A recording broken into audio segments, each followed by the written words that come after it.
रहा है श्री समय सारणी ग्रंथ। और श्री समय सारणी ग्रंथ का स्वाध्याय हम सभी आचार्य अमृत चंद्र देव द्वारा रचित आत्म ख्याति टीका के माध्यम से कर रहे हैं। कर्ता कर्म अधिकार पेज नंबर 161 और गाथा नंबर 87 का हमारा स्वाध्याय चल रहा है। 87 पेज नंबर 161 161। कर्ता कर्म अधिकार।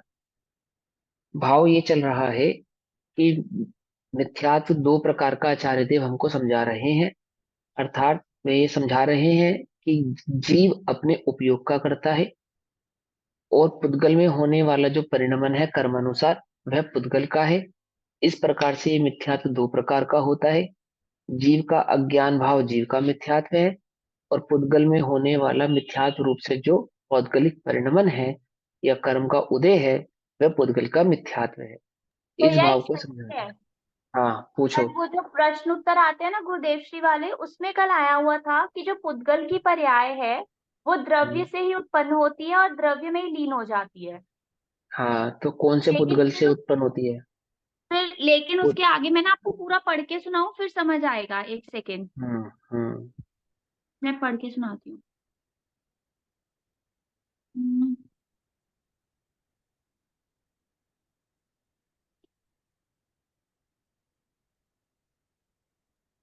पुद्गल की पर्याय पुद्गल द्रव्य से ही उत्पन्न होती है। उसमें नहीं, पुद्गल द्रव्य से नहीं होती। उसमें लिखा था पुद्गल की पर्याय द्रव्य से उत्पन्न होती है और द्रव्य में ही लीन हो जाती है। हम्म। नहीं मिल रहा, नहीं मिल रहा। जब मिलेगा मैं कोई आपको बात नहीं। करती हूँ। क्लास शुरू करो, मैं ढूंढ लेती हूँ उतनी देर। हाँ कोई बात नहीं, एक बात सुनो। पहले एक बात सुनो। जब पुद्गल द्रव्य की पर्याय की बात चल रही है तो वो पर्याय कौन ये से ये द्रव्य से सुनो उत्पन्न सुनो होगी? सुनो, क्वेश्चन ये रहा। द्रव्य से पर्याय भिन्न है तो पर्याय कहाँ से आती है? हम्म। गुरुदेव श्री का उत्तर था, पर्याय आती तो द्रव्य में से है, कहीं इधर, हम्म। कहीं इधर उधर से नहीं आती। लेकिन हम्म। जब पर्याय को सत्य रूप से स्वतंत्र सिद्ध करना हो तब पर्याय हम्म। पर्याय से ही है। द्रव्य से हम्म। पर्याय हो तो द्रव्य एक रूप रहता है और पर्याय हम्म। अनेक रूप होती है। उसे हम्म। द्रव्य जैसी एक रूप ही होना चाहिए, लेकिन वैसी होती हम्म। नहीं। द्रव्य हम्म। सत्य है, वैसे पर्याय भी सत्य है, स्वतंत्र है। हम्म। इस अपेक्षा हम्म। से द्रव्य से पर्याय को भिन्न कहा जाता है। तो सबसे हम्म। ऊपर ये क्यों लिखा कि पर्याय आती तो द्रव्य में से है? देखो सुनो दीदी, सबसे पहले तो ये समझो कि आपने पिछली 3 कक्षाएं सुनी है। हाँ। ध्यान से रिपीट करके दोबारा सुनिए। यही प्रश्न उठाकर इसी प्रश्न का उत्तर दिया है मैंने। ठीक है। अब सुनो। अब द्रव्य से उत्पन्न होती है मतलब कि पर्याय किसे कहते हैं कि गुणों के परिणमन को पर्याय कहते हैं। मैंने वहां ये समझाया आपको कि गुणों का परिणमन कहो अर्थात द्रव्य का परिणमन कहो एक ही बात है। क्योंकि द्रव्य और गुण में कोई भेद नहीं है, गुणों के समूह को ही द्रव्य कहते हैं। कहते हैं। द्रव्य में गुण का भेद करके कहना, इसके पीछे तात्पर्य क्या है कि द्रव्य एक अखंड रूप से होता है और उस एक अखंड द्रव्य में अनंत गुण होते हैं। तो अनंत की सिद्धि करनी है तो द्रव्य में गुणों का भेद किया जाता है। समझ में बात? द्रव्य हम्म, में अनंत की सिद्धि करनी है तो अनंत क्या? हमने कहा द्रव्य में अनंत है। तो क्वेश्चन गुण है। उठेगा अनंत क्या है द्रव्य में कि गुण है। गुण। तो द्रव्य में अनंत गुण होने से क्या द्रव्य अनंत हो जाएगा कि नहीं? द्रव्य अनंत नहीं होता, द्रव्य एक ही रहता है, खंड ही रहता है। उसमें हाँ। अनंत गुणात्मक है ना वो, तो उसकी अनंतता को समझाने के लिए वो अनंत बात। एक बात। दूसरी बात कि गुणों का परिणमन पर्याय है। तो द्रव्य का परिणमन पर्याय कहो या गुणों का परिणमन पर्याय कहो एक ही बात हो गई, है ना? तो पर्याय कहाँ से आई कि द्रव्य परिणमा, द्रव्य में तो आई। पर्याय आई। सीधी आई सी है। बात। हाँ। अब आप पुद्गल की बात करेंगे तो पुद्गल की पर्याय, जीव की बात करेंगे तो जीव की पर्याय, आकाश की ठीक बात है। करेंगे तो आकाश की पर्याय। समझे ना? जिस द्रव्य की हम बात करेंगे उस द्रव्य की वो पर्याय हो जाएगी। और वह पर्याय स्पेसिफिक पर्याय बतानी है, स्पेसिफिक पर्याय की जब चर्चा करेंगे तो स्पेसिफिक गुण की अपेक्षा से स्पेसिफिक पर्याय को बतलाएंगे। जैसे ज्ञान गुण की केवल ज्ञान पर्याय, सर्वज्ञत्व शक्ति की सर्वदर्शी पर्याय, दर्शन गुण की सर्वदर्शी पर्याय, ऐसे। समझ गई बात? तो स्पेसिफिक गुण करके स्पेसिफिक पर्याय को इंगित इंगित करते हैं, नहीं इंडिकेट करते हैं। अब बात यह होती है यहाँ पे कि द्रव्य गुण पर्याय स्वतंत्र है या द्रव्य गुण पर्याय एक ही है। पिछली गाथाओं में ये बात आई थी ना, पिछली हम्म। गाथाओं में आई थी। तो लास्ट कक्षा में जो कक्षा हमारी फ्राइडे को हुई है उसमें मैंने आपको ये समझाया है, अब फिर से सुनना कि देखो भैया, आगम को पहले सबसे पहले समझो कि अपेक्षाओं का समूह है। हम हम्म। कब किस अपेक्षा से उस बात को कह रहे हैं, जब तक आपको ये बात समझ में नहीं आएगी तब तक आगम का वह वाक्य समझ में नहीं आए। ठीक। जब हमें पर्याय की योग्यता समझानी है तो हम पर्याय को स्वतंत्र कहेंगे। जब हमें पर्याय की योग्यता समझानी है, और जब हमें द्रव्य का स्वरूप समझाना है तो हम क्या कहेंगे? उत्पाद व ध्रुव युक्त सतम, और सत द्रव्यस्य लक्षणम, सत द्रव्य का लक्षण है। इससे क्या सिद्ध होता है कि द्रव्य क्या है? कि द्रव्य उत्पाद व युक्त होता हुआ भी ध्रुव है। तो द्रव्य में उत्पाद क्या होता है? क्या द्रव्य का उत्पाद होता है? कि द्रव्य का उत्पाद नहीं होता। उनकी द्रव्य में पर्याय जिसका उत्पाद होता है ना, और जिसका पर्याय वय होता है, वो पर्याय होती है। यानी द्रव्य के परिणमन को उत्पाद और वय इस रूप कहा जाता है। अब देखो एक बात समझाता हूँ, बहुत स्थूल बात समझो। मैं हूं, मैं हूं, इसको कहते हैं उत्पाद। मेरा उत्पाद सन 1988 में 18 मई वाले दिन नहीं हुआ था, मात्र उसी दिन मेरा उत्पाद हुआ था, ऐसा नहीं है। ये निरंतर जो मेरा होना है, ये जो हो रहा हूं ना निरंतर, कैसा हो रहा हूं? जैसा कल था वैसा आज नहीं हूं, और जैसा आज हूं वैसा कल नहीं रहूंगा। निरंतर जो वय को प्राप्त हो रहा हूं, तो निरंतर हूं भी और वय को भी प्राप्त हो रहा हूं। मेरी बात समझ रहे हो? हूं भी और वह को भी प्राप्त हो रहा हूँ। हूं भी हम्म। और वह को भी प्राप्त। ये है उत्पाद वय, उत्पाद वय, उत्पाद वय, उत्पाद। जो आज हूं वैसा कल नहीं था, तो जो आज का होना है वह उत्पाद। जो आज का होना है, समझ में बात? और कल नहीं हम्म। रहूंगा ऐसा, पर नहीं दूंगा वो वह हो गया। वो है वह है। अब इसको घटाते चले जाओ। ये मैंने एक दिन की अपेक्षा से कहा। जैसे पांच, भैया आप 5 साल पहले मिले थे तब तो ऐसे लगते थे, 5 साल बाद तो आप काफी बदल गए, है ना? वरना वह आपके हो बाल गया। सफेद हो गए, या आप मेच्योर हो गए, या आप मोटे हो गए, या आप पतले हो गए, एक्स वाई जेड जो भी आपने कहा। ठीक। तो वो जो थे और अब हैं, वो तो जो थे उत्पाद उसका क्या हो गया? वह। वह और हो जो गया। है वह है उत्पाद। और उत्पाद। आगे जो हूं वो नहीं रहूंगा। समझे? तो ये तो अब हो गया स्थूलता से। अब इसको घटाते चले जाओ कि ये प्रति क्षण हो रहा है। घंटों में भी ऐसा ही हो रहा है, मिनटों में भी ऐसा हो रहा है, सेकंडों में भी ऐसा हो रहा है, और एक समय में भी ऐसा ही हो रहा है। निरंतर मैं बदल रहा हूँ। निरंतर, ये शरीर की अपेक्षा से बात कह रहा हूँ मैं। और ये शरीर सदैव पुद्गल ही रहने वाला है। हम्म। ये आत्मा सदा जीव ही रहने वाला है। ये जीव से बदल के कभी अजीब नहीं होने वाला। अजीब कभी बदल के जीव नहीं होने वाला। ये उसका ध्रुवपना है, ध्रुवपना। ये जीव सदैव जीव ही रहेगा। एक इंद्रिय पर्यायों में जाने पर भी एक इंद्रिय पर्याय वाला नहीं होगा। क्या हम्म। कहा? हाँ, दो इंद्रिय पर्यायों में जाने पर भी दो इंद्रिय पर्याय वाला नहीं होगा। पर्याय तो होगी, परंतु पर्याय वाला नहीं होगा। कुछ बात समझ में आई या नहीं है? कि इस जीव की ऐसी पर्याय तो होगी कि नरक चाहने पर नार की पर्याय वाला कहलाए, ऐसी पर्याय तो होगी। परंतु ये जीव कभी नार के नहीं होगा। क्या क्यों नहीं होगा? ये जीव सदैव जीव ही रहता है, वह कभी अजीब नहीं होता। समझिए बात? इस जगत में जो जल है ना, जल पानी, वो सदैव पानी ही रहता है। क्या कहा? हम्म। वो कभी वह को प्राप्त नहीं होता, तो भी निरंतर जल वह को प्राप्त हो रहा है। क्या कहा? कुछ बात समझ में नहीं आई? है ना? गाथा नंबर 15 में सिस्टम। जैसे है, अबद्ध पृष्ठ, हाँ अनन्य हाँ हाँ हाँ। नियत। नहीं नहीं, वो अलग है, वो अलग है। वो भाव अलग समझा रहे हैं, ये मतलब भाव अलग उसमें भी समझा तो रहे हैं। यही है ना, अनन्य अलग अलग दिखाई देने के हाँ, बावजूद भी मैं एक बाद ही भी हूँ। हाँ, एक ही हूँ। वो अलग है, स्पष्ट भाव से समझा रहे हैं। और यहाँ जो उत्पाद व्यय की बात समझा रहे हैं, भाव अलग समझा। अब आपने विज्ञान में यानी साइंस में रिसाइकल का जो चैप्टर पढ़ा है, उसमें क्या बतलाते हैं? आपने चित्र भी बनाया होगा, सबसे कॉमन है। उसका आपको डायग्राम बनाना ही पड़ता है रिसाइकल सिस्टम। इस समुद्र से इवेपोरेशन होता है, ट्रांसलेशन होता है, क्लाउड्स बनते बादल हैं, बनते हैं, बादल आके बरसते हैं, पानी बरस जाते, फिर पानी पानी बन बरसता है, और पानी बहकर फिर बादलों में चला जाता है। तो पानी का कभी भी व्यय अवस्था नहीं का वह होता। होता है। समझ में मत? फिर भी निरंतर पानी का व्यय हो रहा है। अवस्था का वह पानी हो रहा घटता जा रहा है ना। समझे नहीं? तो उत्पाद होता है क्या पानी का? उत्पाद होता है क्या पानी का? कि हाँ होता है। है। कि बिल्कुल व्यय नहीं। होता है क्या पानी का? कि हाँ होता है। लेकिन पानी का कभी उत्पादन नहीं होता है। समझ वस्तु। में आई बात, नहीं समझी? हाँ। तो ऐसे द्रव्य के स्वरूप को समझो, अच्छे से समझो। ठीक।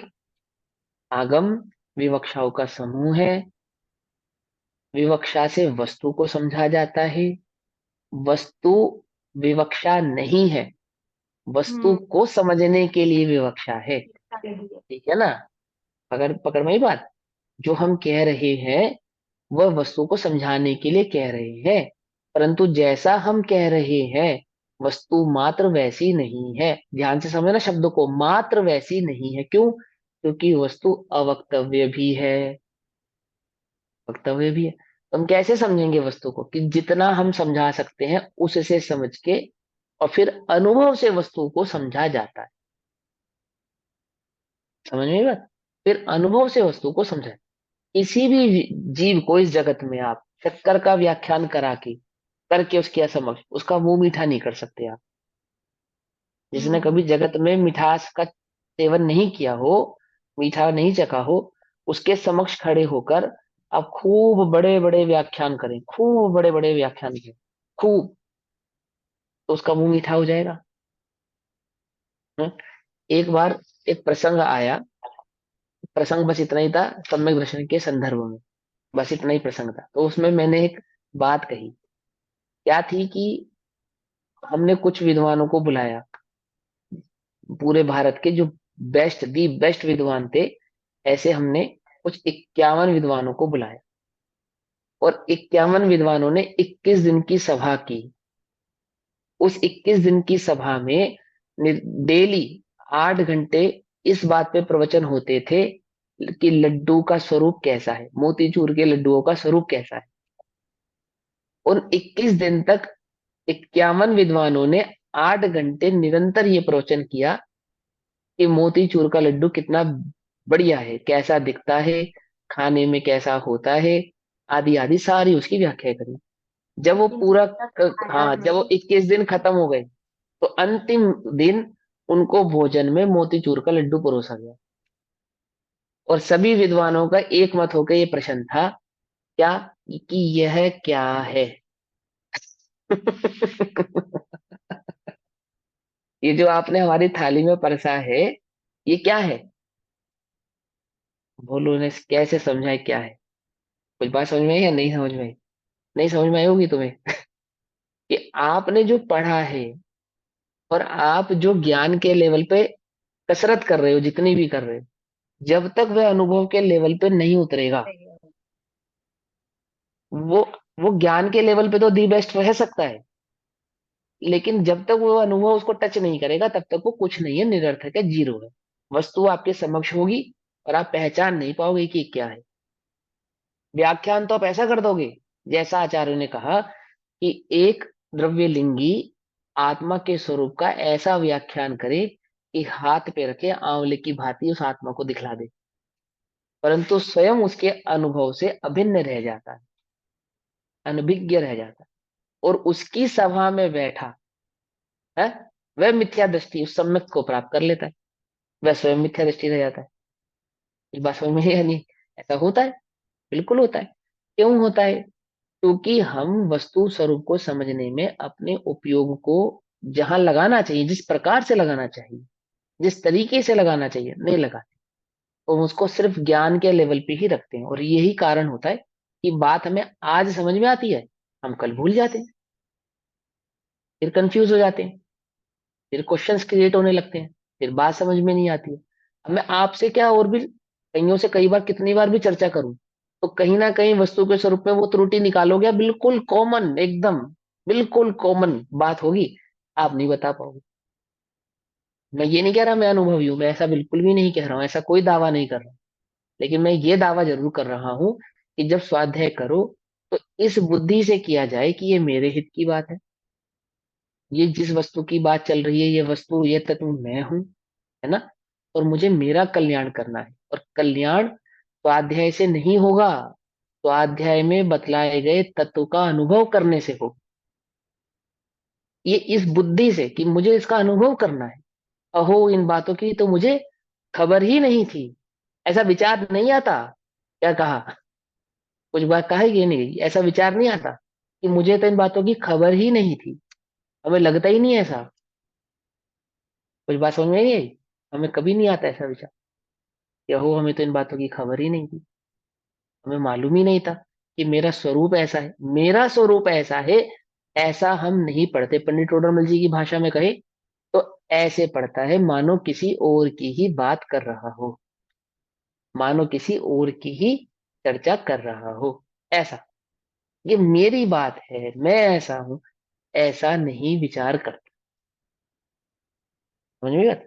अब जैसे अब आपने क्वेश्चन उठाया, तो आपकी गलती नहीं, आप ऐसा मत समझो मैं गलती निकाल रहा हूं, मैं समझा रहा हूँ, तरीका समझना चाहिए पहले। कि जैसे अब आपने क्वेश्चन उठाया कि वहां पे द्रव्य द्रव्य की बात क्यों की, तो भाई द्रव्य गुण पर्याय, ठीक है ना। तो जब हम कॉमन बात करेंगे तो द्रव्य गुण पर्याय ऐसा ही बात करेंगे। और फिर जब हम स्पेसिफिक पर्याय की बात करेंगे, जैसे हमने कहा स्पर्श, तो कॉमन सेंस की बात है कि वो पुद्गल द्रव्य की पर्याय की बात चल रही है। हमने कहा ज्ञान, तो वो जीव द्रव्य की बात चल रही है। हमने कहा गमन, तो वह आकाश द्रव्य की बात चल रही है। समझ में आई बात? धर्म द्रव्य की बात चल रही धर्म है। द्रव्य। हाँ। ठीक है, चलो। अब गाथा नंबर 87, अभी आपने जो क्वेश्चन उठाया दीदी वो समझ में आया है ना, अच्छे से समझ में आया ना कि क्या कहना चाहते हैं वहां पे? जब हम पर्याय की योग्यता को बतलाएंगे तो वहां पे पर्याय को स्वतंत्र ही कहेंगे। ठीक है। मैं प्रमाण बस नए, ये वो गुणों की हाँ पर्याय लेनी थी, बस मैं वहां पे कंफ्यूज हो रही थी, वो हो गया क्लियर मेरा। कोई बात नहीं। हाँ, प्रमाण नए और निक्षेप से वस्तु स्वरूप को समझा जाता है, और फिर एकांत नय के पक्ष से वस्तु का अनुभव किया जाता है, सम्यक एकांत नय के पक्ष से। ठीक है ना। प्रमाण नय निक्षेप से वस्तु स्वरूप को भली प्रकार से समझा जाता है, और अनिवार्य है ये, प्रमाण नय निक्षेप के बिना वस्तु समझ में नहीं आएगा, नहीं आएगा। द्रव्य गुण पर्याय तीनों को समझो, समझने के बाद पर्याय से दृष्टि हटा दो, गुणों से दृष्टि हटा दो, और कहाँ पे दृष्टि ले आओ? मात्र द्रव्य के सत स्वरूप पे दृष्टि को लेकर आओ। लेकिन द्रव्य के सत स्वरूप पे दृष्टि को लाने से पूर्व पहले द्रव्य गुण पर्याय का स्वरूप भली प्रकार से मालूम होना चाहिए। पकड़ में ही बात? हम तुम्हें पर्याय भी समझाएंगे द्रव्य समझाने के लिए, गुण भी समझाएंगे, और उस द्रव्य को ही समझाने के लिए ये सब हम समझाएंगे। लेकिन तुम पर्याय की दृष्टि मत करना, तुम गुणों की दृष्टि मत करना। अब मेरा सवाल, यदि हम गुणों की दृष्टि करेंगे तो क्या दोष आएगा? बोलो, कौन बतलाएगा? यदि हम गुण की दृष्टि करेंगे तो क्या दोष आएगा? गुणों की दृष्टि तो भेद दृष्टि है। वेरी गुड, बहुत बढ़िया, बहुत बढ़िया, वेरी गुड।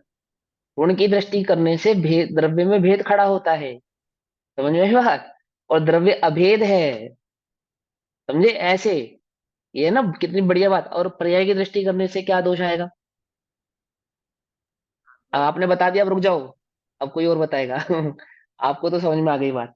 अब इन्होंने आधा उत्तर दे दिया, आधा तो सबको आ जाना चाहिए। पर्याय की दृष्टि करने पे क्या दोष आएगा, बोलो। पर की पर्याय दृष्टि हो दृष्टि। जाएगी। पर्याय पर की दृष्टि। है? दृष्टि, पर की हाँ दृष्टि ये होगी। पर की, अच्छा। और शालिनी दीदी आप क्या कह रहे हो? पर्याय दृष्टि। मिथ्या दृष्टि हो जाएंगे। दोनों ही दृष्टि होंगी, कभी पर पे फिर अरे कभी भैया सत सुनो पे। सुनो सुनो, हाँ अब आपके उत्तर हमने सुन लिए, ये बिल्कुल गलत उत्तर है। पर कोई बात नहीं, कोशिश तो कर रहे हो ना, ये अच्छी बात है। अब बोलो गीता जी, आप क्या उत्तर देने वाले हो? आपका क्या कहना है कि पर्याय की दृष्टि करने पे क्या दोष आएगा? तो अनित्यता का दोष आएगा। अनित्य हो गए अगर अगर मतलब पर्याय की हाँ दृष्टि हाँ हाँ, में समझ अनित्य गया। हो जाएगा। वो आपकी साधारण भाषा में पर्याय की दृष्टि करने पर द्रव्य क्षणिक रह जाएगा, ये ना वो पर हो जाएगा, ना कि वो पर्याय हो जाएगा, क्षणिक रह जाएगा। पर्याय की दृष्टि करने पर पर्याय का स्वभाव आएगा ना दृष्टि में। जब आप गुण की दृष्टि करोगे तो गुणों का स्वभाव क्या है? उसमें भेद है। और आप पर्याय की दृष्टि करोगे तो पर्याय का स्वभाव है क्षणिक, तो द्रव्य कभी क्षणिक रह रागी है जाएगा, और कभी वीतरागी है, कभी है ना, रागी होगी क्षणिक। तो कभी। रागी लेकिन वीतरागी नहीं, वहां क्षणिक रह जाकर जाएगा, यानी कि पर्याय दृष्टि पर्याय के करके व्यय होने पर द्रव्य का व्यय हो जाएगा, ऐसा। और द्रव्य कभी व्यय नहीं होता। इसलिए पर्याय की दृष्टि नहीं करते। गुण की दृष्टि क्यों नहीं करते? क्योंकि द्रव्य अभेद है। तो अहम एक कौ यानी कि ध्रुव की दृष्टि करो, खलु शुद्धो यानी स्वभाव की दृष्टि करो, और ज्ञान दर्शन समग्र, कैसा हूं? जिस मुझ में कोई भेद नहीं है, ज्ञान दर्शन से समग्र हूं। तो ज्ञान दर्शन समग्र मतलब चैतन्य मात्र हूं, एक हूं यानी कि ध्रुव हूं, शुद्ध हूं, शुद्ध हूं यानी कि स्वभाव है ना, स्वभाव मेरा कैसा है? कोई मलिनता नहीं है, अखंड हूं, एक हूं, अखंड हूं, कोई मलिनता नहीं है। और नाण दर्शन समग्र मतलब चैतन्य मात्र। समझ गई बात? अब चैतन्य मात्र हूं, नारायण दर्शन से चैतन्य कैसे निकला? ये मैं कई बार बता चुका हूं, कौन बतलाएगा? बस हाथ खड़ा करना, बोलना नहीं बीच में। अब बोलो दीदी, नेहा दीदी को बोलने दो, बोलो। जहाँ एक गुण होता है वहां सभी गुण व्याप्त होते हैं। एक गुण में सारे गुण व्याप्त होते हैं। जहाँ ज्ञान दर्शन होगा वहां पे चैतन्य आदि सब गुण व्याप्त होंगे, और ज्ञान जो है वो चैतन्य का ही गुण है। ज्ञान हाँ दर्शन चैतन्य तीसरी का। वृत्ति का गुण है। हाँ वो मतलब उन्होंने, आपने उत्तर तो सही दिया पर थोड़ा जचा के नहीं दिया। हम उसको थोड़ा सेट करके दे देते हैं, उत्तर सही है। कि नाण दर्शन समग्र ऐसा कहने पर चैतन्य मात्र हूं ऐसा क्यों आया? ऐसा कैसे आया? कि चैतन्य यानी कि चिदी, चिदी शक्ति की लक्षणा शक्ति ज्ञान और दर्शन शक्ति होती है। और जब हम लक्षणों की बात करते हैं तो लक्षणों की बात से लक्ष्य का ही, है ना, लक्ष्य का ही इंगित करते हैं। तो वो ज्ञान दर्शन समग्र यानी ज्ञान दर्शन कहने पर आत्मा चैतन्य ऐसा सिद्ध होता है। पकड़ में ही बात? नहीं से पकड़ में ही? या नहीं आई है ना? हाँ, कोई कंफ्यूज नहीं, बल उससे साधारण सी बात है। मैं एक हूं यानी अखंड हूं, है ना, शुद्ध हूं यानी किसी प्रकार की मलिनता मुझ में नहीं है, यानी पर के साथ मेरा कोई भी संबंध नहीं है। मलिन होने के लिए संकर दोष होना जरूरी है, यानी कि एक द्रव्य को दूसरे को टच करना जरूरी है मलिन होने के लिए। जब तक टच नहीं होगा तब तक मलिनता नहीं आएगी, और टच हुआ नहीं तो मैं शुद्ध हूं। और नान रंजन समग्र यानी कि चैतन्य मात्र, एक चैतन्य ज्योति हूं। उस चैतन्य ज्योति को बार बार बार बार आचार्य देव आपको समझा रहे, इंगित कर रहे हैं। ठीक।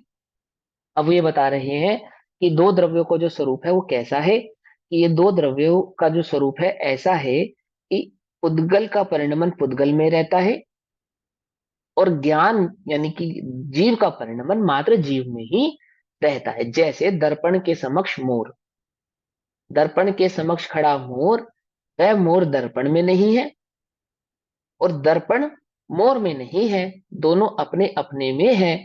परंतु वह दर्पण की ऐसी योग्यता है कि उसमें मोर झलक रहा है। अब मोर का दर्पण में झलकना, ये उस दर्पण की अपनी स्वयं की अशुद्धता है। अशुद्धता कहा उन्होंने उसको, है ना, क्योंकि वहां उपयोग समझाना है। और यहाँ जो मोर है, मोर में होने वाला जो परिणमन है वो मोर की अपनी अशुद्धता यानी अपना परिणमन है। उससे दर्पण का कोई लेना देना नहीं है। मोर बहुत सुंदर है, दर्पण के कारण नहीं। और दर्पण में मोर झलक रहा है मोर के कारण, ये नहीं। दर्पण में मोर झलक रहा है ये दर्पण के स्वभाव के कारण। और मोर सुंदर है जैसा भी है, हरा नीला काला पीला आदि, वो उसका अपना स्वभाव है, अपने स्वभाव के कारण। ऐसे ही राग द्वेष आदि जो भाव है, मिथ्यात्ववृत्ति कषाय आदि के जो परिणाम है, उनका जो कार्मिक उदय है, आठ कर्म रूप जो उदय है, वह मात्र पुद्गल में ही है, जीव में उनका अंश मात्र भी नहीं है। और उन आठ कर्मों का रिफ्लेक्शन हो रहा है जो जीव के अंदर।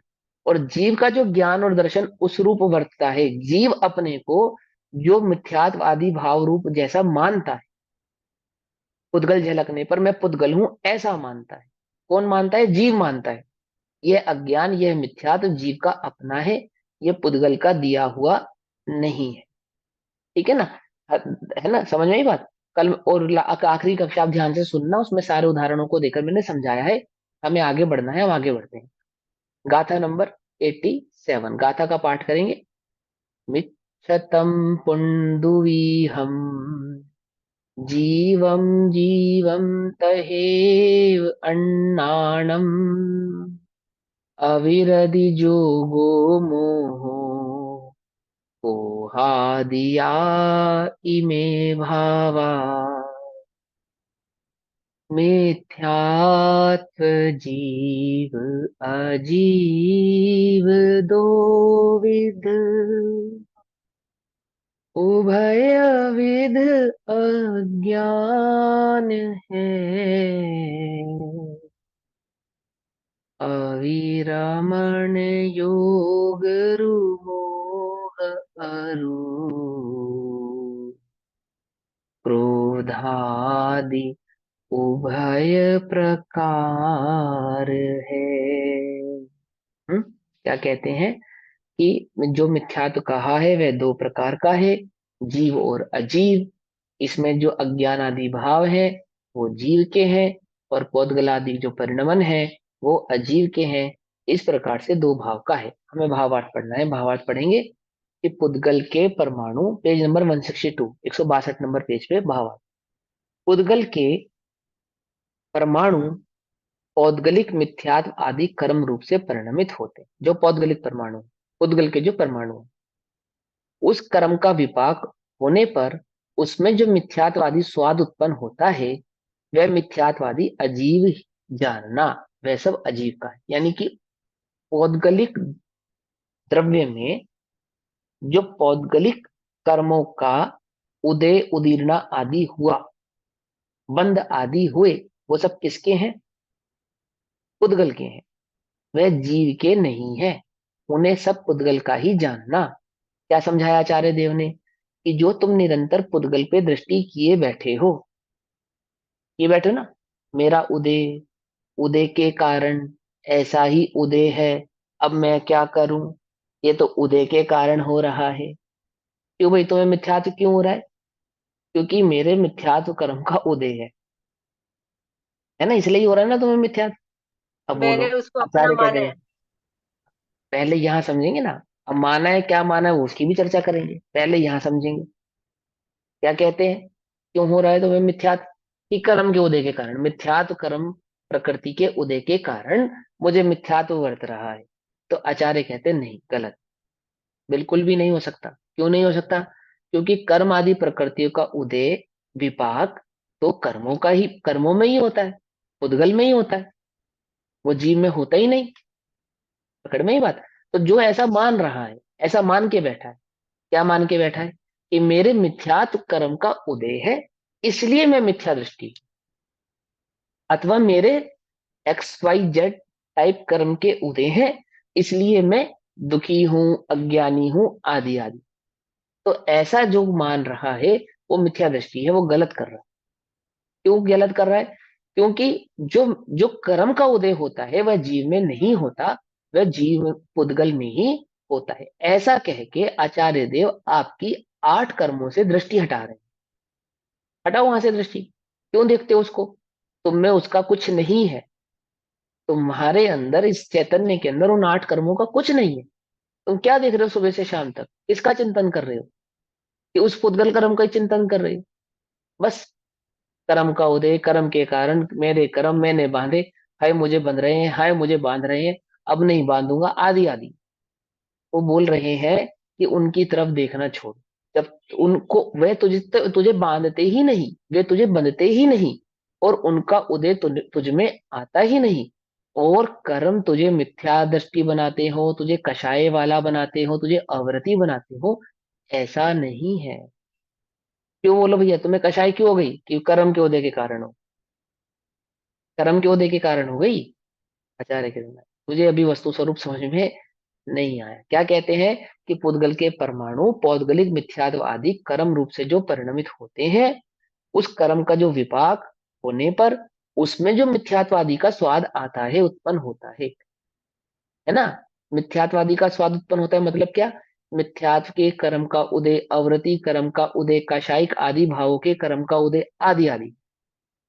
ठीक। इसको एक और अच्छी सी भाषा में बोलते हैं औदायिक भाव। क्या कहते हैं? औदायिक भाव। 5 भाव पढ़े हैं, उनमें एक भाव होता है औदायिक भाव। क्या है औदायिक भाव? क्या है? जीव का है। तो सोचो सोचो, इस गाथा से उत्तर देना, जल्दी से नहीं। वो जो औदैहिक भाव है, क्या वह जीव का है? कि वो तो औदैहिक का भाव में है। जो, उदयिक भाव में जो उदय रूप से झलक रहा है वह जीव का नहीं है, और उसमें जो ज्ञान ज्ञान ज्ञान ज्ञान है वो जीव का है। समझ में ये बात? दर्पण में जो दर्पण पना है वह जीव का है, वो दर्पण का है, अन्य कुछ भी दर्पण का नहीं है। ठीक है ना? मोर दर्पण का नहीं है, परंतु दर्पण तो दर्पण में ही। हाँ पूछिए रजनी आंटी जी, क्वेश्चन पूछिए, क्या पूछ रहे हैं आप? जैसे आप कह रहे हैं कि मैं भी जब मानती हूँ कि औदिक भाव पुद्गल का ही है, लेकिन हाँ, हम उस तरफ परिणमित क्यों हो जाते हैं? अब वो बताएंगे ना यहाँ पे, वो भी बताएंगे क्यों हो रहे हो आप। वही तो बतला रहे हैं, और इतनी देर से और क्या समझा रहे हैं? 88 नहीं नंबर की गाथा पे हम आ गए, तो नहीं क्या नहीं, वो तो क्या मैं समझ में समझ आया? रही हूँ, लेकिन हम हाँ फिर भी बस, ऐसे क्यों हो जाते हैं, मैं तो बस ये इसीलिए पूछ हो रही हूँ। जाते हैं। हम भी यही तो बता रहे हैं, आचार्य भी यही बता रहे हैं। क्यों हो जाते हो? क्यों हो जाते हो? उधर देखते हो इसलिए हो जाते हो, उसको अपना माना है इसलिए हो जाते हो, उसमें अभी तक तुमने भेद नहीं जाना इसलिए हो जाते हो। तुमने अभी तक उसमें क्या नहीं किया कि भेद ज्ञान की आरी नहीं चलाई। कैसे? निर्दयता पूर्वक। निर्दय होकर। निर्दय होकर मतलब क्या? कि सभी प्रकार के राग भाव को छोड़कर, सभी प्रकार के ममत भाव को छोड़कर, निमममव, नि निर्ममत्व, उस ममत भाव को छोड़कर, कैसा होकर? निर्दयी होकर। और क्या नहीं चलाई? भेद ज्ञान की आरी नहीं चलाई, इसलिए ऐसा हो रहा है। आरी चलाओ, फिर नहीं, बताना होता है या नहीं होता। कोशिश बहुत करते हैं लेकिन फिर भी उसी रूप हो जाते हैं। हाँ कोई बात नहीं, कोई बात जब जब तक स्वाध्याय चलता है तब तक याद रहता है बस। नहीं। हाँ, नहीं जब नहीं, तक ऐसे नहीं, स्वाध्याय चलता बाद में भी है। थोड़ा सा रहता है, लेकिन फिर भी हो जाते हैं, कभी कभी ऐसा कोई आ जाता है कि अच्छी कर्म का बात है, उदय फिर बहुत अच्छी परिणमित बात हो है, जाते बढ़िया हैं। है ना। अच्छा है, देखो अनादि का है ना, अनादि का है। और अभी आचार्य ने ये भी कहा कि हमें मालूम है आसान नहीं है, हम जानते हैं, दूरधर है, हमें मालूम है ये बात, ये लेकिन भी मन को हाँ, ये भी लेकिन समझाते हैं कि अभ्यास, अनादि से है, धीरे अभ्यास धीरे जाएगा, अभ्यास से, लेकिन फिर भी। हाँ, अभ्यास से जाएगा, है ना, अभ्यास से। निर्णय नहीं किया ना अभी तुमने, अभी तुमको एक जीवन ही जीवन दिखता है, यही 20 50 25 साल का जो जीवन तुम्हारा है, 60 70 जो भी साल हो गए है ना, यही जीवन है बस। अनादि के जीवन को स्वीकारा नहीं ना, अनादि के जीवन को स्वीकारेगा तो झट चला जाएगा ये। अभी मैं हूं और अनादि हूं, ये तो नहीं। अभी भी क्या लगता है उसको कि ये इस प्रक्रिया में जो 50 60 70 साल का जीवन है, मैं मनुष्य हूं, है, मेरी उम्र इतनी है, और इतने वर्ष बाद मेरा मरण हो जाएगा। उस मरण से पहले क्या करना है मुझे? ये निर्णय करना है। क्या निर्णय करना है? कि मैं अनादि हूं, मेरा मरण नहीं होता। नहीं समझे? क्या कहा हमने? मेरा कुछ समय बाद मरण हो जाएगा, उस मरण से पहले मुझे ये निर्णय करना है कि मेरा मरण नहीं होता। ऐसे ऐसे निर्णय करना है हमें, है ना। ये तो मैंने एक उदाहरण दिया, आप समझो तो उसको स्वीकार कैसे किया जाता है। घबराओ नहीं, मैं जीव हूं बस, खत्म बात, उसमें क्या बात, कोई मुश्किल नहीं है। वो मुश्किल तब तक ही बनेगा जब तक उसमें अनंत का भाव, यानी कि पुद्गल की ओर देखता है ना इसलिए मुश्किल लगता है, पर्याय की ओर देखता है इसलिए मुश्किल लगता है। अभी इसको और आसान करेंगे, आचार्य खुद ही आसान करेंगे, है ना। हम भी समझेंगे इसको, आप भी समझो क्या कहते हैं आचार्य। और कर्म के निमित्त से जीव विभाव रूप परिणमित होता है, वे विभाव परिणाम चेतन के विकार हैं, इसलिए वे जीव है। क्या कहते हैं? और कर्म के निमित्त से, अब इसमें निमित्त शब्द डाला उन्होंने, क्योंकि उस रूप दोनों की निमित्त नैमित्तिक संबंध भाव को भी समझाना है ना। निमित्त से जीव विभाव रूप परिणमित होता है, तो यानी कि जीव का जो विभाव भाव है, जीव का जो विभाव भाव है, वे विभाव परिणाम चेतन के, इसीलिए वे जीव है। यानी कि जीव का जो अपना विकारी भाव है वह जीव के द्वारा किया गया है, वह जीव है। और उसमें जो पौद्गलिक आदि कर्मों का उदय है, पुद्गल का जो विकार है वह सब पुद्गल का है, वह जीव के द्वारा किया गया नहीं है। यानी कि मिथ्यात्व को छोड़ने के लिए, कषायों को छोड़ने के लिए, अवरति को, अज्ञान को छोड़ने के लिए पुद्गल की दृष्टि मत करो। किसकी दृष्टि करो? जीव की दृष्टि करो, क्योंकि वह विकार जहां उत्पन्न हो रहा है सुधार वहीं होना है। पर में तो विकार जो हुआ है, वो जो पर में सुधार होगा वो पर का होगा, हमारा नहीं होगा। हमें जो अपना सुधार करना है, ठीक है ना, उसमें सुधार करने के लिए हमें अपनी दृष्टि करनी होगी, तो हमारा सुधार उसमें हो। यहां यह समझना चाहिए कि मिथ्यात्व आदि कर्म की प्रकृतियां पुद्गल द्रव्य के परमाणु है, जीव उपयोग स्वरूप है। उपयोग स्वरूप है यानी ज्ञान दर्शन। एक उसके उपयोग की ऐसी स्वच्छता है कि पौद्गलिक कर्म का उदय होने पर उसके उदय का जो स्वाद आए उसके आकार उपयोग रूप हो जाता है। मतलब सीधी सी बात है कि मिथ्यात्व का जब उदय आता है तो जीव के ज्ञान और दर्शन मिथ्यात्व में हो जाते हैं या दिखने लगते हैं। जैसे दर्पण के समक्ष खड़ा हुआ मोर, तो दर्पण में मोर झलकने लगता है मानो दर्पण में ही हो, ऐसा। और पौद्गलिक कर्म का उदय होने पर उसके उदय का जो स्वाद आए उसके आकार उपयोग रूप हो जाता है। समझ गए? अज्ञानी को अज्ञान के कारण उस स्वाद का और उपयोग का भेद ज्ञान नहीं है। अज्ञान के कारण क्या है? दर्पण और मोर की भिन्नता को नहीं जानता, अज्ञान के कारण। जैसे श्रीखंड में मिले हुए शक्कर के स्वाद को श्रीखंड का ही स्वाद मानता है ना।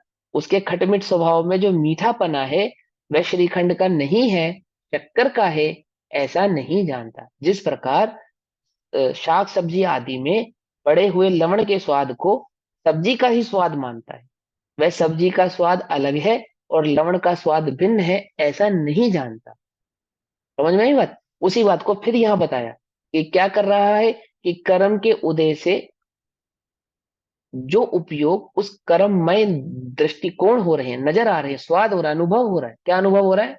मैं शरीर हूं। क्या अनुभव हो रहा है? कि मैं पुरुष हूं, है ना, इतने इतने वर्ष का हूं, बीमार हूं, कमजोर हूं, है ना, ज्ञानी हूं, अज्ञानी हूं, सुंदर हूं, कुरूप हूं। क्या अनुभव हो रहा है? ये जो अनुभव हो रहा है, ये जो स्वाद आ रहा है, ये जो स्वाद आ रहा है ना, इसको कहते हैं अनुभव होना। इसका है कि इसमें ज्ञान और पुद्गल को भिन्न नहीं जानता। ज्ञान और पुद्गल को भिन्न नहीं जानता। कब? अभी की बात करो। अभी अभी मैं कल मिथ्यात्व कर रहा था, उसका चिंतन छोड़ दो। कि मैं कल क्रोधी था, उसका चिंतन छोड़ दो। अभी क्या अनुभव कर रहे हो? किसका स्वाद आ रहा है तुमको अभी? इसी क्षण किसका स्वाद ले रहे हो? किसका वेदन कर रहे हो? क्या कर रहे हो बताओ? शरीर में उत्पन्न होने वाले किसी भी प्रकार के विकार को, ये विकार मुझ में ही है, ऐसा ही तो अनुभव कर रहे हो। कुछ बात समझ में आई? मुनिराज बैठे हैं, है ना, और बरसात हो रही है, तो क्या अनुभव कर रहे हैं? कि मैं भीग रहा हूं। क्या अनुभव कर रहे हैं? और तेज रवि तपी आग आ करो और सूखे सरवर नीर, माने इतनी तेज नदी धूप पड़ी, गर्मी पड़ी कि नदी का पानी भी सूख गया, है ना। और वो मुनिराज शिला पर, पहाड़ की शिला पर, तपती शिला पर बैठे हैं और क्या अनुभव कर रहे हैं? कि मैं जल रहा हूं, ऐसा अनुभव कर रहे हैं। कोई बात समझ में नहीं? क्या अनुभव कर रहे हैं? वो यही समझा रहे हैं, मुनिराज ही समझा रहे हैं। मुनिराज ही समझा रहे हैं, उसी अवस्था में बैठ के समझा रहे हैं कि तुम क्या वेदन कर रहे हो। कब छोड़ोगे इस राग को? कब छोड़ोगे इस मोह को? हमें तो बड़ा आश्चर्य होता है, हमें तो खेद वर्तता है। आचार्य कह रहे हैं हमें तो खेद वर्तता है, आश्चर्य होता है। तो क्या है और क्या बना बैठा है? हमें भी खेद वर्तना चाहिए। कब कब धन्य सु अवसर पाऊं, है ना। दो बीस परिचय सह सदा निज धर्म दश धारण करूं, है ना। निरंतर चिंतन करना चाहिए। कब कब वो भाव आवे। तो क्या कहते हैं? अज्ञानी को अज्ञान के कारण, मुझे मुझे अज्ञान के कारण उसका स्वाद उपयोग में आता है, उसका भेद विज्ञान नहीं होता। ज्ञान भिन्न है और पुद्गल भिन्न है, इसका मुझे स्वाद नहीं आता, इसलिए वह स्वाद को ही अपना भाव समझता है। जब उनका जब उनका भेद ज्ञान होता है, किनका भेद ज्ञान होता है? जीव और पुद्गल के बीच की भिन्नता का भेद ज्ञान होता है। आरी चलाएगा ना, है ना, है ना। निर्दयता पूर्वक, क्या है निर्दयता पूर्वक? ये शरीर कहेगा ठंड लग रही है और ज्ञान मत जानेगा वस्त्र नहीं देगा। ये शरीर क्या कहेगा? कि मुझे भूख लग रही है, और ज्ञान बस जानेगा। समझे? मैं भूखा हूं, ऐसा नहीं। ये शरीर कहेगा कि मैं रोगी हूं, मुझ में रोग है, और ज्ञान कि मैं रोगी हूं, ऐसा नहीं जाने, मैं एक चैतन्य मात्र हूं। कोई सर पे सिगड़ी जलाएगा, कोई सियाल नहीं खाएगी। है, समझे नहीं समझे? और ज्ञान क्या जानेगा? कि वैसा अनुभव नहीं करेगा। मैं ऐसा हूं ऐसा अनुभव नहीं करेगा, वह एक चैतन्य मात्र का ही अनुभव करेगा। जब उनका भेद ज्ञान होता है, अर्थात जीव भाव को जीव जानता है और अजीव भाव को अजीव जानता है। कौन जानता है? जीव। जीव, जीव जीवपने को, जीव भाव को जीव हूं ऐसा जानता है, और यह सब अजीव है ऐसा जानता है। तब मिथ्यात्व का अभाव होकर वह ज्ञान कैसा हो जाता है? सम्यक ज्ञान हो जाता है। अभी हमारा ज्ञान सम्यक ज्ञान है या नहीं? नहीं है। अभी ये तो तुम पढ़ रहे हो, सम्यक ज्ञान है या नहीं? ये तो सम्यक ज्ञान है ना। अब इसको तुमने पढ़ा तो तुम्हारा ज्ञान सम्यक ज्ञान हुआ या नहीं? बोलो। त्याग बात से कि हम जो कह रहे हैं वह सम्यक ज्ञान ही है, परंतु हमारा ज्ञान सम्यक कब होगा? जब हम इसका अनुभव करें। समझे या नहीं समझे? इस ज्ञान से हमने जो ग्रहण किया ना, ये ज्ञान सम्यक ज्ञान ही है। यह ज्ञान सम्यक ज्ञान ही है। मेरा ज्ञान सम्यक ज्ञान कब होगा? जब इसका मैं अनुभव करूं। इस ज्ञान का जब मैं अनुभव करूंगा तो यह ज्ञान सम्यक। तो ये ज्ञान अभी जो तुम कह रहे हो तुम्हारा नहीं है। कह तो तुम ही रहे हो, तो ये ज्ञान तुम्हारा नहीं है। देखो, स्यादवाद को हमेशा जागृत रखो। ये इस तरह के सवाल इसलिए उठा रहा हूं कि हमारी बुद्धि में स्यादवाद हमेशा जागृत, सोया नहीं होना चाहिए, एकांत पक्ष नहीं होना चाहिए, हमेशा जगा हुआ होना चाहिए। हमेशा कितना जगा हुआ होना चाहिए? कि इतना जगा हुआ होना चाहिए कि स्यादवाद के पक्ष वाला ही तुम्हारी बात को समझ पावे। क्या कहा? एकांत पक्ष वाला तो सोचे कि वस्तु स्वरूप कैसा है, मजबूर हो, सोचे। एकांत में नहीं अटका रहे। तुम्हारे स्यादवाद के पक्ष से एकांत पक्ष वाले की बुद्धि कैसी हो जाए? जाग जाए। है ना? जैसे किसी को जगाना होता है घर में, अपने बच्चों को सुबह स्कूल जाने के लिए जगाना होता है ना, तो क्या करते हो? हाँ, जगाने के लिए कुछ ना कुछ तो करते ही होंगे। हाँ, ऐसे कुछ ना कुछ जो करना है, ये स्यादवाद का काम है कि हमारी एकांतिक बुद्धि जाग जाए। तो हमारा ज्ञान सम्यक ज्ञान है या नहीं? है या नहीं? है भी और नहीं भी। हमने जो ज्ञान किया है, हम जिस तत्व का चिंतन कर रहे हैं वह ज्ञान सम्यक ज्ञान ही है। और हम जब इसका अनुभव करेंगे तो हमारा ज्ञान भी सम्यक हो जाएगा। ठीक है ना? हम जिसका चिंतन कर रहे हैं वह सम्यक ही है, वह मिथ्या नहीं है। हम इसका अनुभव करेंगे तो हमारा ज्ञान भी सम्यक हो जाएगा। मतलब प्रकट होना तो वो तब होगा मेरा ज्ञान जब प्रकट होगा। हाँ, जब मैं अनुभव करूंगा तो जब मेरा मैं ज्ञान अनुभव। सम्यक, तो मेरा ज्ञान सम्यक हो जाएगा। और जिसका मैं भी चिंतन कर रहा हूं तो क्या वह मिथ्या है? कि वह मिथ्या नहीं, वह ज्ञान भी सम्यक ही। सम्यक गुरु से प्राप्त हुआ, सम्यक जिनवाणी से प्राप्त हुआ, सम्यक मार्ग जो प्राप्त हुआ है, उस मार्ग का जो हम चिंतन कर रहे हैं वह ज्ञान कैसा है? सम्यक ही है ना? और मेरा कब होगा? जब मैं उसका अनुभव करूं। आपको हमने आपको हलवा बनाने की विधि समझाई, तो उस विधि का जो आप चिंतन कर रहे हो वो क्या बनाकर देगी आपको? हलवा ही बनाकर देगी। और उस हलवे का स्वाद कब आएगा?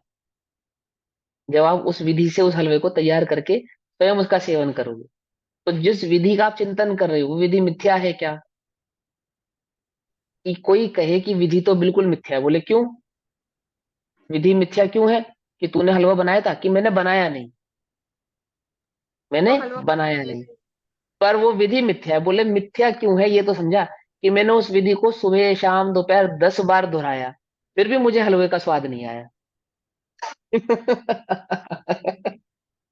मैंने अपनी किताब में भी लिखा, उसके बारे में चिंतन भी किया और 10 लोगों को भी बताया, पर मुझे तो उस हलवे का स्वाद नहीं आया। क्यों नहीं आया तुझे उस हलवे का स्वाद? कि विधि का चिंतन करने से हलवा तैयार नहीं होगा, लोगों को बतलाने से हलवा तैयार नहीं होगा, है ना? उसको लिखने से, उस विधि के अनुरूप अनुसरण करने से, उस विधि का अनुसरण करने से। उसमें लिखा इतना ग्राम आटा लाओ, तो आटा लाने से। उसमें लिखा कि इतनी देर भूनो, तो इतनी देर भूनने से। उसमें इतना पानी मिलाओ, आदि आदि करो, ऐसा करने से। ऐसे ही मैं आत्मा हूं, ऐसा कहने से तो मैं आत्मा हूं अनुभव नहीं होता। मैं आत्मा हूं ऐसा चिंतन करने से भी आत्मा हूं अनुभव में नहीं आता। मैं आत्मा हूं ऐसा जानने से ऐसा जाने, ऐसा माने कि मैं हूं, तो वह आत्मा अनुभव में आता है। मैं चैतन्य हूं, तो वह चैतन्य अनुभव में आता है। समझे बात? जब मैं पर में आसक्त हूं, तो वही मैं जानू, क्या जानू कि यह मैं नहीं हूं। जब विकल्प मुझे परेशान करें, तो क्या जाने कि यह विकल्प मैं नहीं हूं। मैं क्या हूं कि मैं एक चैतन्य मात्र चिदात्म स्वरूप भगवान आत्मा हूं। ऐसा अनुभव करे, एम नक्की कर, है। ऐसा पक्का कर, ऐसा निर्णय कर, तो अनुभव में आता है। ठीक। अब प्रश्न करता है कि मिथ्यात्ववादी को जीव और अजीव कहा, तो वे जीव मिथ्यात्ववादी और अजीव मिथ्यात्ववादी कौन है? तो उसका उत्तर देते हैं गाथा नंबर 88 में। गाथा पाठ करेंगे। पोग्गलकम्मम मिच्छम जोगो अविरधि अणाणमज्जीवम् ऊ ओगो अणनाणम् अविरधिमिच्छं च जीवोदु। पोगल कम्मम, पुद्गल कर्म है। मिच्छम, मिथ्यात्व। पुद्गल कर्म है, मिथ्यात्व। जोग, जोगो यानी योग। अविरति और अनाण मज्जीवम, अज्ञान अजीव है। उ ओगो उपयोग, अनाणम अज्ञान, अविरधि अविरति, मिच्छम यानी मिथ्यात्व, जीवो दो जीव है। मतलब ये कह रहे हैं कि जीव का उपयोग तो जीव है, और पुद्गल परमाणु पुद्गल है। तो पुद्गल परमाणु में होने वाला मिथ्यात्व, अविरति, योग आदि, यानी योग हो गया ना, मन वचन काय, वो योग आदि, वो सब पुद्गल मिथ्यात्व अविरति आदि जानना। और जीव के उस उपयोग को, यदि वह मिथ्यात्व रूप परिणमित हो रहा है, तो जीव का जानना। अविरति रूप परिणमित हो रहा है, अज्ञान रूप परिणमित हो रहा है, तो उसे जीव का जानना। मिथ्यात्व अरु अज्ञान आदि अजीव पुद्गल कर्म है। अज्ञान अरु अविरमण अरु मिथ्यात्व जीव उपयोग है। समझ बात? है ना? जीव का जो उपयोग है, वही उस उपयोग को से ही जीव के मिथ्यात्वादि को पहचाना। मतलब जीव का जो उपयोग है, यदि वह मिथ्यात्व रूप हो रहा है, तो वह मिथ्यात्व जीव का है। और जीव का उपयोग मिथ्यात्व रूप नहीं हो रहा है, तो जीव का मिथ्यात्व नहीं है।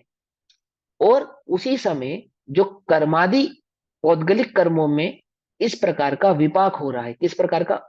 मिथ्यात्व आदि का विपाक हो रहा है, वह सब पुद्गल का ही जानना, उसे जीव का नहीं जानना। मैंने फिर बताता हूं ये दृष्टि कराने के पीछे तात्पर्य क्या। जो ऐसा मानते हैं कि पुद्गल मुझे मिथ्यात्व कराता है, पुद्गल कर्म के उदय के कारण मैं अज्ञानी हूं, पुद्गल कर्म आदि उदय हैं, ऐसे लिए छुड़ाने के लिए आचार्य कहते हैं कि जीव का लक्षण उपयोग है, जीव की पहचान उपयोग से होगी, और उपयोग जैसा वर्तेगा वैसा जीव कहलाएगा। उसमें पुद्गल का कुछ भी लेना देना नहीं है। पुद्गल का जो भी परिणमन होगा, वो सब पुद्गल में होगा, जीव में नहीं होगा। तुम कर्मों के बांधने, उनके उदय, उनकी उदीर्णा का चिंतन छोड़ दो, उनकी तरफ दृष्टि करना छोड़ दो कि कर्म के उदय आदि के कारण ऐसा हो रहा है, ये छोड़ दो। और कर्म का उदय ऐसा क्यों हो रहा है, ऐसी दृष्टि छोड़ दो। क्या रखो? एक अपने उपयोग मात्र पर दृष्टि रखो। क्या है उपयोग जीव का? ज्ञान और दर्शन। तो एक मैं ज्ञायक हूं, ज्ञाता दृष्टा भगवान आत्मा हूं, या मैं चैतन्य स्वरूप हूं। एकमात्र निरंतर इसी ही में रहने का, इसी में स्थिर होने का तुम प्रयास करो, पुरुषार्थ करो। अन्य कोई प्रयास पुरुषार्थ मत करो। और ये प्रयास पुरुषार्थ कब होगा? पहले, सबसे पहले क्या कहते हैं आचार्य देव, कि तुम्हें ये नहीं हो रहा है क्योंकि तुम भिन्न नहीं जानते। आचार्य देव की समय सार में पूरी मेहनत क्या है? जीव को पुद्गल से भिन्न जाने, जीव अपने स्वभाव को उस पुद्गल से भिन्न जाने, क्योंकि जब तक भिन्न नहीं जानेगा तब तक मैं जीव हूं, ज्ञान दर्शन में ही हूं, ऐसा अनुभव नहीं कर पाए। निरंतर किसका अनुभव कर रहा है? कि निरंतर पुद्गल का अनुभव कर रहा है, निरंतर मिथ्यात्व का अनुभव कर रहा है, मतलब क्या? पुद्गल का अनुभव कर रहा है। पकड़ में आई बात? अविरति क्यों है? क्योंकि पर में स्थित है। पकड़ में आई बात? अज्ञान क्यों है? क्योंकि ज्ञान स्वभाव को नहीं जानता। ज्ञान स्वभाव को जाने तो अज्ञानी ना रहे, ज्ञान मैं हूं ऐसा ऐसा अनुभव करे तो क्या ना रहे? अविरमण ना रहे, अविरति ना रहे, है ना? और मिथ्यात्व आदि भाव ना रहे। तो नहीं हो रहे हैं, क्यों हो रहे हैं? क्योंकि दोनों को भिन्न नहीं जानता है, इसलिए हो रहे हैं। और ये प्रयास किसका कर रहे हैं? भिन्न जाने इसका प्रयास कर रहे हैं। हाँ दीदी बोलो। भैया इसमें मिथ्यात्व का भेद क्यों खड़ा किया है कि जो मिथ्यात्व योग अविरति अज्ञान अजीव है हाँ सो पुद्गल हाँ, कर्म है, और फिर वो लिखा पुद्गल है। जो अज्ञान अविरति और मिथ्यात्व जीव है वह तो उपयोग है। हाँ, इसमें मिथ्यात्व वो योग तो अविरति में भेद क्या खड़ा किया है? यही तो भेद किया क्या, कि जो उपयोग पर में जा रहा है, ज्ञान और दर्शन जो पर में जा रहे हैं, वो जीव का मिथ्यात्व है। अच्छा, और जो कर्म आदि का उदय आ रहा है, वो पुद्गल का जानना, उसको जीव का मत जानना। मतलब बस कर्म इतनी आदि सी, में जो मिथ्यात्व योग अविरति हो रहे हैं वो कर्म के हैं, और जो वो जीव कर्म क्या है? मिथ्यात्व योग हाँ अविरति की हाँ वजह से हो रहे हैं, हाँ, लेकिन वजह जीव से में नहीं हो हो रहे रहे। हैं वो तो हाँ, जीव में हो रहे हैं, उसकी हो वजह रहे हैं से ना, नहीं हो रहे हैं। उसके निमित्त से उसकी हो रहे वजह हैं से ना। नहीं। हाँ, निमित्त, निमित्त का वजह थोड़ी है, निमित्त वजह थोड़ी है, वजह तो हो गया कारण, नहीं कारण और नहीं, निमित्त, हाँ, हाँ तो उसके निमित्त वजह नहीं से है। हो रहे हैं, निमित्त कहना हाँ था, निमित्त, निमित्त से हो रहे निमित्त है हैं ना। वो जीव के हैं। हाँ, वो जीव ठीक। के हैं, तो जो उसके निमित्त से होते हुए दिखाई पड़ते हैं, जान पड़ते हैं, ठीक है ना? उसके निमित्त से दिखाई जान पड़ते हैं, तो पकड़ में ही बात। देखो वो मैंने एक बार एक उदाहरण दिया था ना, एक राजा को मणि पानी में झलक दिख रही थी, और उसकी खोज कहाँ कर रहा था? पानी में कर रहा था। उसको नहीं मिली, कहाँ थी? वो पेड़ पर थी, पेड़ पर रखी थी वो, है ना? ऐसे ही हमें ज्ञान की, हम ज्ञान की खोज कर रहे हैं, सुख की खोज कर रहे हैं, स्थिरता की खोज कर रहे हैं, कहाँ? पुद्गल में। वहां है नहीं, कहाँ है? जहां रखी है, उपयोग में है ना, उपयोग, उपयोग उसका लक्षण है, वहां है, वहां उसकी खोज ही हम नहीं कर रहे।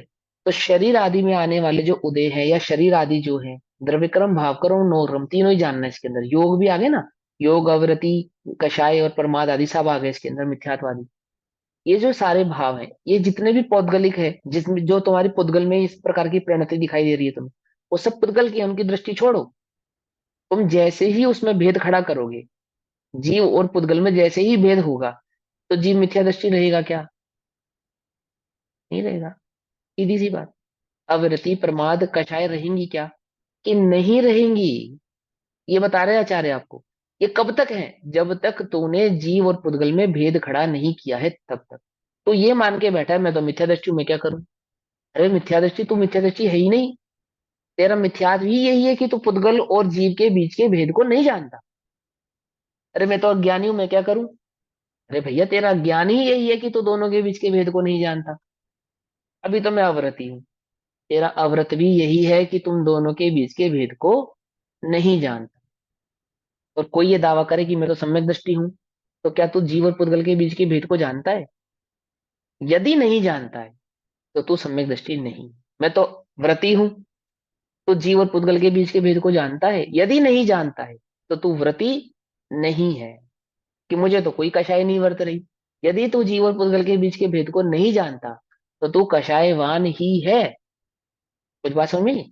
ऐसा समझना ध्यान से। मिथ्यात्वम, जो मिथ्यात्व, योग योग, अविरति अविरति, और अज्ञानम अज्ञान, अजीव अजीव है, तो पुद्गल कर्म है।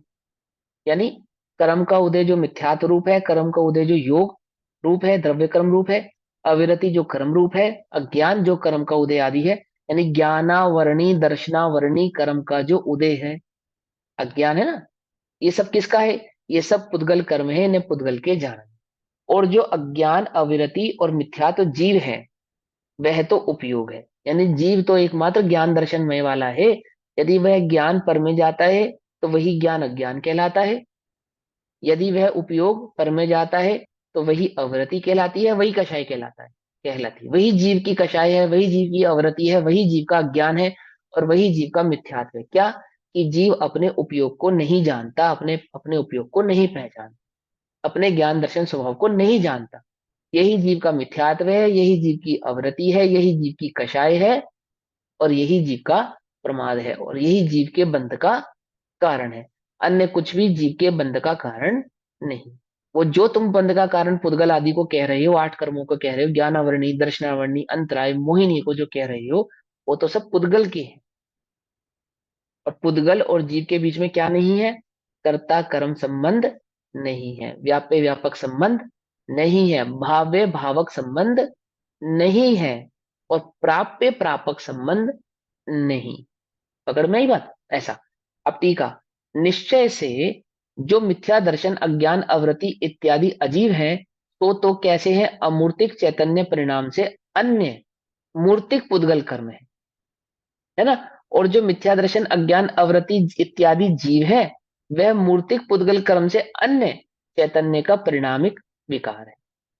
अब पुनः प्रश्न करता है कि मिथ्या दर्शन आदि चैतन्य परिणाम का विकार कहां से हुआ? तो इसका उत्तर देते हैं। आपने कहा कि वह चैतन्य का विकार है जो ज्ञान का उपयोग मिथ्यात्वादी भाव रूप से झलक रहा है। वह जीव को कैसे हुआ? तो वह गाथा नंबर 89 में समझाएंगे। ये गाथा नंबर 89 का स्वाध्याय हम कल करेंगे। अभी समय हुआ, तब तक के लिए सभी को जय जिनेन्द्र। ओम नमः सिद्धेभ्य। जैसे एक निज निधि। हाँ, मैं एक बार जिनवाणी स्तुति कर लें, फिर आपकी बात करूं। निज निधि निज में बताई, यह अनंत उपकार है, उसके लिए जिनवाणी माँ को वंदना शतबार। नमो